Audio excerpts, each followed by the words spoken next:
반갑습니다. 스타우로스 성경연구원 성령 목사입니다. 오늘은 성경 속으로 걸어가기 민수기 16장에 나오는 코라의 반역에 관해서 우리 같이 보도록 하겠습니다. 코라와 그를 따르는 무리들의 반역이 일어난 것이 바로 민수기 16장 1절로 3절에 특별히 기록되어 있습니다. 이것을 우리 같이 한번 보도록 하겠습니다. 민수기 16장 1절로 3절 보시면 레위의 정손 고핫의 손자 이스라엘의 아들 고라와 르우벤 자손 엘리압의 아들 다단과 아비람과 벨렛의 아들 온이 당을 짓고 이스라엘 자손 총회에서 택함을 받은 자 곧 회중 가운데서 이름 있는 지휘관 250명과 함께 일어나서 모세를 거스르니라. 그들이 모여서 모세와 아론을 거슬러 그들에게 이르되 너희가 분수에 지나도다.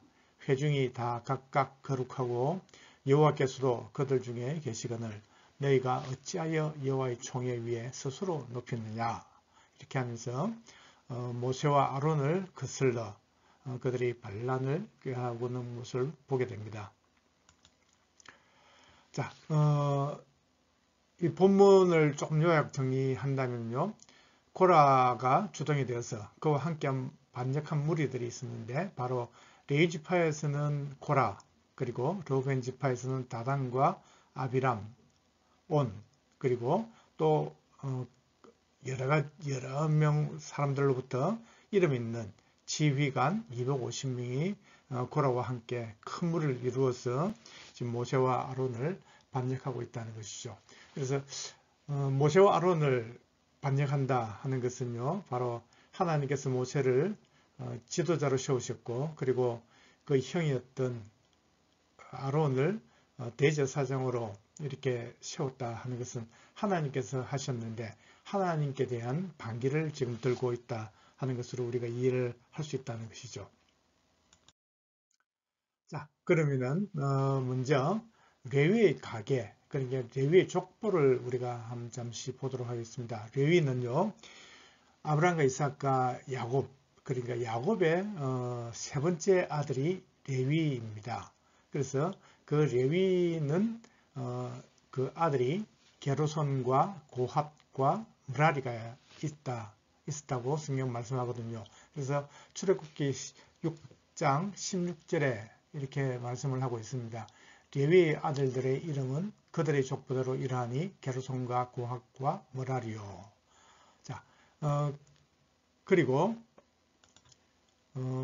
또 18절 보시면 고핫의 아들들은 아므람과 이스라엘과 헤브론과 우시엘이요. 이렇게 말씀하고 있습니다. 그러니까 이 고핫의 아들들이 아므람과 이스라엘과 헤브론과 우시엘이다. 이렇게 나와 있죠. 근데 제가 요것에 이렇게 점선으로 제가 표시를 했습니다. 이렇게 왜 이렇게 했는가 하면은요, 레위는 말씀드린 대로 야곱의 창세기에 나오는 야곱의 그 세 번째 아들이었고 그 아들들이 게르손과 고핫과 므라리라는 것이죠.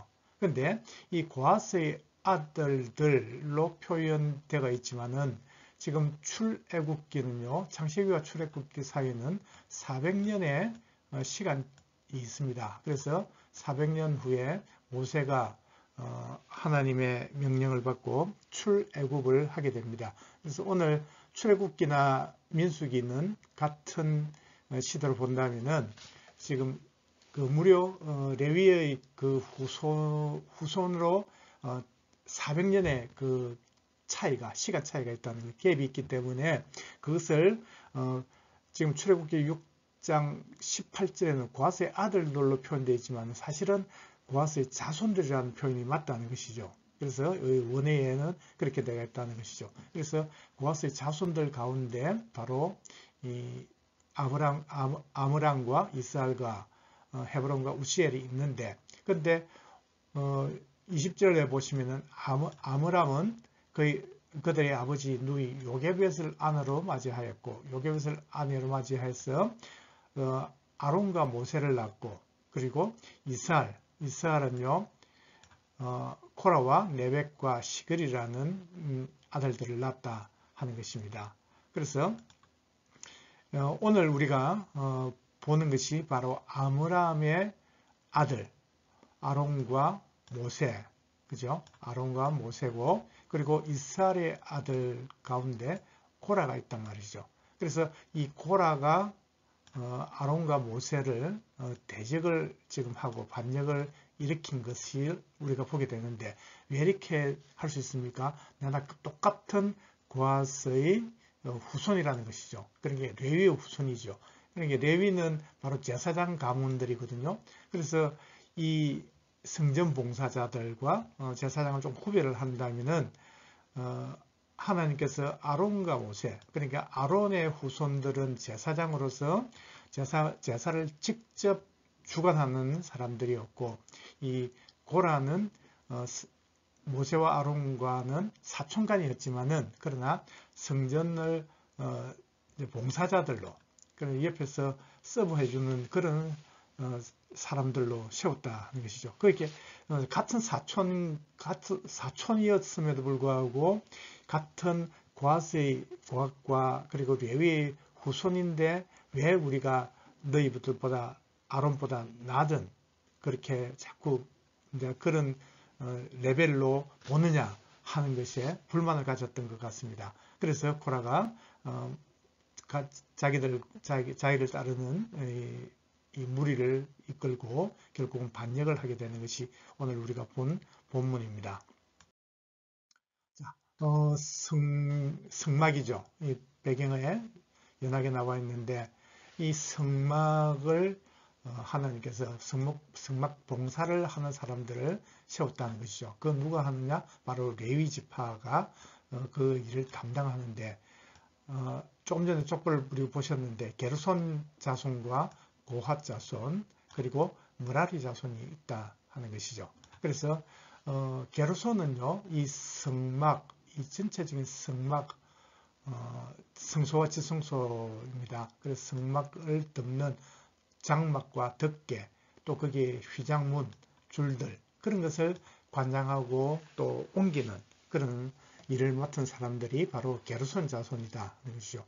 그러면 고핫 자손은 어떤 것을 하느냐 하면 이 나나 성막, 성소와 지성소 안에 있는 그런 기물들, 아주 이제 성소와 지성소 안에는요 모두가 다 금으로 된 그런 것입니다. 그래서 증거궤, 그죠? 하나님의 언약궤입니다. 그리고 떡상, 그리고 등잔대, 그리고 성소 기구들인데 여기 보면은 제단들이 향제단도 있고 또 바깥에 있는 이 번제단도 있다 하는 것이죠. 그러니까 이는 정말 아주 직접적으로 이런 것을 기구들을 관장하고 또 거기에 휘장과 그 모든 걸 쓰는 것들을 다루는 사람들, 그것을 옮기고 준비하는 사람들이 바로 고핫 자손들이거든요. 그래서 이 고핫 자손 중에 바로 모세와 아론이 있고 그리고 고라가 있다는 것을 우리가 보았습니다. 그래서 이 고핫 자손 중에 고라가 있다는 것이죠. 그리고 므라리 자손은요, 이 성막 가운데서도 바깥쪽입니다. 그러니까 널판, 성소를 세우는데 필요한 널판, 그리고 띠, 그리고 바깥의 기둥들, 여기 보면 쭉 이렇게 이제 기둥들이 있는데 기둥과 받침들, 뜰 기둥과 받침들, 이런 말뚝들, 이런 것들을 관장하는 것이거든요. 그러니까 이 므라리 자손은 제일 바깥쪽이고 그 다음에 그 고핫 자손은 제일 안쪽에 아주 중요한 기물들, 순금으로 된 그것을 만지고 그리고 게르손 자손은 그 성소와 지성소를 덮는 그런 집들에 관한 것을 보고 있다 하는 것이죠. 그런데 32절, 민수기 3장 32절에 보면 하나님께서는요, 제사장 아론의 아들 엘르아살, 그 엘르아살을 레위인의 지휘관들의 어른이 되고 또 성소를 맡은 자를 통할할 것이니라. 이 모든 사람들을 관장하고 지시하고 그 관리하는 사람이 바로 아론의 아들 엘르아살을 통해서 그것을 해라고 하는 명령을 하셨다는 것이죠. 그러니까 이런 모든 것들이 다 불만이었던 것 같습니다. 자, 그걸 결국 그들은 어떻게 됐을까요?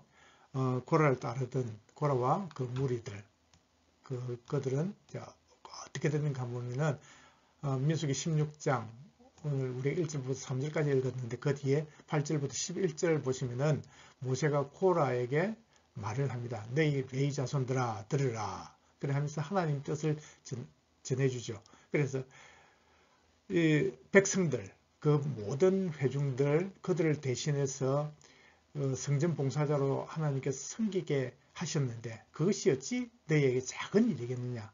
똑같이 다 귀한 일인데 왜 너와 너희들이 이렇게 반역을 일으키고 이렇게 하느냐. 그것은 바로 너와 너희 무리, 너를 따르는 그 무리가 모여서 이것은 모세와 아론을 거스르는 것은 바로 하나님, 여호와 하나님을 거스르는 것이다. 그래 하면서 말을 하죠. 그러면서 17절에 보시면은 너희는 각기 제각기 향로를 들고 오라. 그죠? 그래서 그 향로를 여호와 앞으로 가져오라. 향로는 모두 250개, 그를 따르는 250명 그 지휘관들, 그리고 아론도 향로를 가지고 오느라. 그래서 그것이 만일 하나님께서 어떻게 구분을 하시는지, 만일 30절과 33절을 보시면 만일 여호와께서 세를 행하사 땅이 입을 열어 이 사람들과 그들의 모든 소유물을 삼켜 산채로 소홀에 빠지게 하시면, 그러니까 땅을 열어가지고 그 사람을 다 파묻어 버리면은 하나님께서 그 일을 주장하시는 것이고 하나님을 멸시한 그 대가를 받는 것이다 하는 것을 말을 하죠. 그러자 이 모든 말을 마치자마자 그들이 섰던 땅바닥이 갈라지고 정말 그들이 다 그 속에 빠져가지고 산채로 서울에 빠져서 땅이 다시 덮어버렸다는 것이죠. 그래서 그들은 회중들이 다 보는 가운데서 망하게 됐던 것을 보게 됐다 하는 것입니다. 결국은 하나님을 대적하는 것이 얼마나 큰 죄라는 것을 하나님께서 보여주셨다 하는 것을 우리가 볼 수 있습니다. 자, 그리고 나서 하나님께서는 연병을 보냅니다. 전염병을. 그러니까 왜냐하면은 그렇게 모든 250명 그리고 또 모라를 따르던 그 사람들 모두 다 죽는 것을 그 백성들이 봤거든요. 그러니까 그 다음날 백성들이 다시 밀란이 일어나는 거죠. 너희들이 왜 이렇게 하나님 백성들을 죽이도록 했느냐, 왜 죽였느냐 하고 그렇게 데모를 또 하게 되는 것이죠. 그럴 때 하나님께서 진노하셔서 백성들에게 연병을 보내는 거예요. 전염병을 보내니까 그 사람들이 이제 죽어나가고 있는 거죠. 그럴 때 하나님께서는 모세는 아론에게 빨리 속죄의 기도를 드리고 속죄를 드리라 이렇게 함으로써 하나님의 진노가 거두게 되는데 그때 그 연병으로 죽은 사람이 14,700명이라고 성경은 말씀하고 있거든요. 자, 그리고 나서 이제 하나님께서는 아론의 쌍난 지팡이, 그러니까 이스라엘 12지파 각각 각 지파별로 그 대표자들, 장로들을 지팡이를 전부 다 가지고 오라 그러 하죠. 그리고 대제사장이었던 아론도 레위 지파를 대표해서 네가 그곳에 이름을 쓰라는 거예요. 지팡이에. 그래서 12개의 지팡이를 놓고 거기에 하나님께서 싹을 내는 것이 하나님의 뜻임을 보여주신 것이 바로 아론의 쌍난 지팡이가 된다 하는 것이죠. 그러고 나서 이제 고라의 아들에 관한 이야기를 또 하나님은 성경을 통해서 말씀을 하고 있습니다.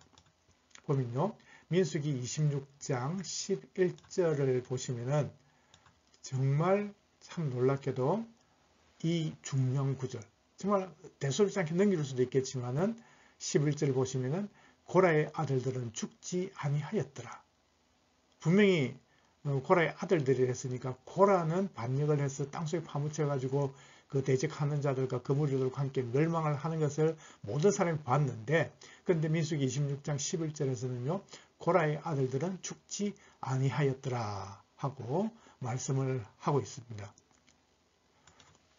혹시 오늘같이 이 방송을 보고 계시는 여러분들은 시편에 나오는 84편 그 시편을 참 아름답고 좋은 그런 시편이라고 외우시는 분들이 많을 줄 믿습니다. 만군의 여호와여, 주의 장막이 어찌 그리 사랑스러운지요. 내 영혼이 여호와의 궁정을 사모하여 생각하며 내 마음과 육체가 살아계시는 하나님께 부르짖나이다. 나의 왕 나의 하나님, 만군의 여호와여, 주의 재단에서 참새도 제집을 얻고 제비도 새끼 둘 보금자를 얻었나이다. 주의 집에 사는 자들이 복이 있나니 그들이 항상 주를 찬송하리이다. 주께 힘을 얻고 그 마음에 시온에 들어오고 있는 자는 복이 있나이다. 그렇습니다. 정말 아름다운 시편이 아닐 수 없습니다. 그런데요, 그 표제를 보시면은 고라 자손의 시라고 표제가 되어 있거든요. 그래서 원래는 원어에서 보면요, 원어 시편을 보면은 고라 자손의 시 하는 우리 한글 성경에 표제로 되어 있는 이 고라 자손의 시 여기가 1절이 된다는 것이죠. 그래서 원래 이제 우리 성경에는 84편이 1절부터 12절까지 있는데 13절까지 원어에는 있다. 그렇게 우리가 알고 있다는 거죠. 그러면은 고라 자손의 분명히 멸망을 당할 수밖에 없었던 그들이 민수기 26장 11절에 고라의 아들들은 죽지 아니하였더라. 이 말씀한 이것이 바로 고라 자손의 시편까지 이어지게 된단 말이죠. 그러면은 시편 84편이 언제 기록됐는가 하는 것이 중요하죠. 바로 이 시편은요, 다윗 시대라고 성경학자들은 말씀을 하고 있습니다. 그래서 이것도 다윗이 평안할 때가 아니고 다윗이 자기 아들 압살롬에게 죽임을 당할 그런 위기에서 쫓겨가 도망 중에 하나님 앞에 나갈 수 없는 그런 정말 절박한 가운데 기록된 시편이라고 우리가 알고 있거든요. 그래서 예배를 못하죠. 지금 목숨이 경각에 달렸기 때문에. 그래서 시편 기자는요, 하나님, 지금 어렵고 힘든 눈물 골짜기를 지나가겠지만은 그러나 하나님께서 다시 반드시 우리를 회복시켜 주실 줄 믿습니다 하면서 그 하나님께서 기름 부으신 자를 생각하시고 꼭 회복시켜 주시라고 기도하면서 기록한 시가 바로 시편 84편에 있단 말이죠. 그래서 그러면 지금 고라 아들들이 죽지 않았을 때, 그러니까 아버지 고라가 죽었을 때가 출애굽 당시니까 1400년대라 말입니다. 그럼 1400년대고 그리고 다윗은요 1000년대 사람입니다. 그러면은 무려 400년이 지난 그 이후에도 고라 자손들은요 여전히 성막에서 봉사자로 섬기며 살고 있었다는 거예요. 그러면서 시편 84편 뒤쪽에서는 이렇게 고백을 하거든요. 주의 궁정에서의 한 날이 다른 곳에서의 첫날보다 나은 적, 악인의 장막에 사는 것보다 내 하나님의 성전 문지기로 있는 것이 좋사오니. 정말 이 엄청난 이런 고백을 지금 하는 사람들이 바로 고라 자손이란 말입니다. 그래서 고라의 아들들, 그 아들들이 죽지 않고 계속해서 하나님 앞에서 성전 봉사자로 이렇게 그 신앙을 가져오다가 1400년이 지난 다윗 시대까지도, 그리고 다윗이 굉장히 지금 그 위기에 빠져 있을 때도 그 다윗을 떠나지 않고 하나님이 뜻이 어디 있는지를 깨닫고 정말 다윗과 같이 동행을 하면서 하나님의 그 성전을 사모하는 마음으로 적은 글이 바로 시편 84편이다 하는 것이죠. 그래서 만군의 여호와여, 주의 자단에서 참새도 제집을 얻고 제비도 새끼들 보금자리를 얻었나이다. 한갓 아무런 미물 같은 보잘것없는 그런 미물들도 얼마나 정말 부러운지요. 하나님의 그 성전에 그들은 둥지를 틀고 그 집을 보금자리를 만들고 있는데 우리는 이렇게 하나님을 사모하지만 떠나 있습니다. 그러면서 복 있는 사람이 주의 집에 사는 자들이 복이 있습니다. 그리고 또 그들이 항상 주를 찬송할 것이고 주님께 힘을 얻고 그들의 마음속에 시온에 데려가 있는 하나님의 성전, 하나님을 사모하는 마음, 갈망하는 마음으로 그렇게 살아가는 그 사람들이 복 있는 사람입니다 하면서 하나님의 회복과 하나님 앞에 다시 나가기를, 성전에 나가기를, 성막에 나가기를 그렇게 고대하면서 그렇게 노래했던 것이 바로 이 고라 자손들이었다 하는 것입니다. 그래서 그들은요, 한마디로 말씀을 요약한다면 하나님의 성전을 간절히 사모하는 예배자들이었다 하는 것을 우리가 보게 됩니다. 자, 오늘 우리가 살고 있는 지금 이 시대가 곳곳에 또 전쟁 소식도 들려오고 참 위험한 것이죠. 전쟁이 터졌다면 정말 어떻게 살아갈지 막막할 수밖에 없는 그런 암울한 시대이고, 또 코로나, 오미크론 이런 걸로 우리가 예배에 참석하고 싶어도 전염병에 걸려서 또 격리가 되고 이렇게 한다면은 우리가 하나님 전에 나가고 싶어도 나가지 못하는 어쩔 수 없는 그런 상황들도 우리에게 주어진다, 있다는 것이죠.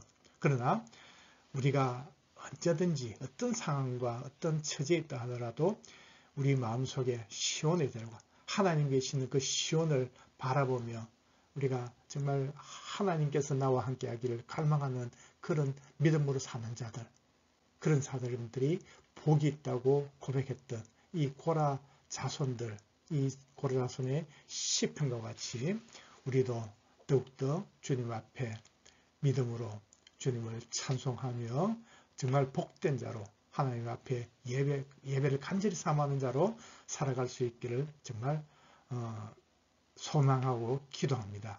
오늘 방송을 들으시는 모든 주의 백성들, 우리도 정말 이런 시편 기자 고라 자손과 같이 믿음의 길을 끝까지 나가서 그 아버지가 선택했던 그 하나님을 대적하는 그 일을 따르지 않고 끝까지 정말 주님의 뜻을 따르는 그런 사람들로 살아갈 수 있기를 주님의 이름으로 간절히 축복합니다. 오늘도 함께 하셔서 감사합니다. 수고하셨습니다.